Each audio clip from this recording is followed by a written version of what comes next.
పట్టుకున్నారా? ఈ తుని సంఘటన తీసుకుంటే ఆ అమ్మాయి మీద అతను అత్యాచార యత్నం చేస్తే తిరిగి అది పట్టుకున్న వ్యక్తి మీద కేసు పెట్టడానికి పోలీసులు ప్రయత్నించారు. అంతేకాకుండా పోలీసులు చెప్తారట పట్టుకున్న వ్యక్తి మీద తిరిగి పోక్సో కేసు పెడతామని బెదిరిస్తున్నారట.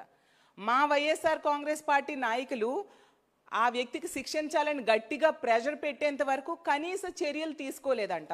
పట్టుకున్నా కూడా పోలీస్ స్టేషన్స్ అంటే కేసుని డైల్యూట్ చేయడానికి పోలీస్ స్టేషన్స్ చుట్టూ తిప్పడం అంట. ఎక్కడైతే ఏ సిఐ ఏ ఎస్ఐ అయితే ఆ కేసును పెద్దగా పట్టించుకోరో అలాంటి పోలీస్ స్టేషన్కి తీసుకెళ్ళి దీన్ని డైల్యూట్ చేయడానికి కేసుని ఈ సంఘటనని డైల్యూట్ చేయడానికి ప్రయత్నించడం అంట.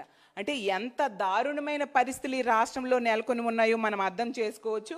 ఎంత ఘోరం అంటే ఈ కూటమి ప్రభుత్వం అధికారంలోకి వచ్చాక 9% రేట్స్ పెరిగాయి, 4% క్రైమ్ రేట్ పెరిగింది. అంటే ఎంత ఘోరంగా మహిళల రక్షణ, ప్రజల రక్షణ కూటమి ప్రభుత్వం